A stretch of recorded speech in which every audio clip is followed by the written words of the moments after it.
einen Tag, da ging Jesus Christus in der Stadt Jerusalem, um zu heilen kranke Menschen und ließ Tote auferstehen. Er hörte dort von einem kranken Mädchen, danach hieß es, sie sei schon tot. Da sprach Jesus zu den Menschen: sie schläft, sie ist nicht tot.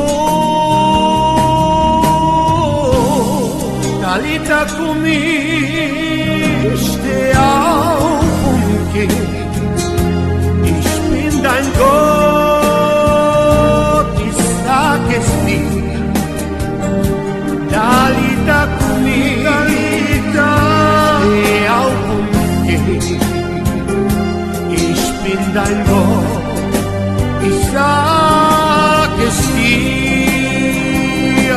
Talita Kumi, steh auf und geh, ich bin dein Gott, ich sag es dir.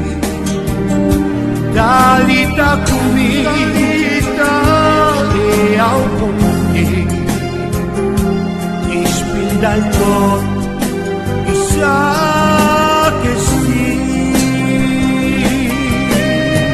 Halleluja, Gagili Peneveni, und ich habe das Polar, deine Biblia Tartuhim, Markus Panch, Bishtidui, aber Wundri, Maru Devel, Maru Jesus Christ.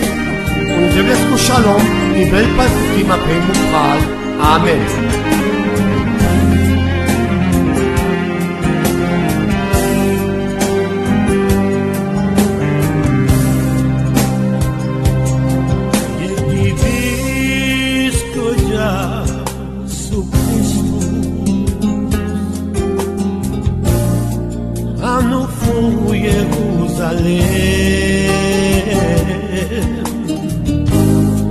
Te quero sasto nessa mente, mulenti muker feste, yopshu naskoti in nasalachata, palikaras yoimuli. Palira traço Jesus atualmente. Eu sou bem, eu gamuli. Talita Kumi, ste prei un già, me tu di bel, per now tutti. Talita Kumi,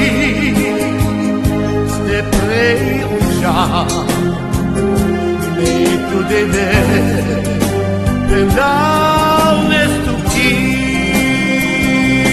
Talita Kumi, te prei un già, e tu deve prendere stucchi.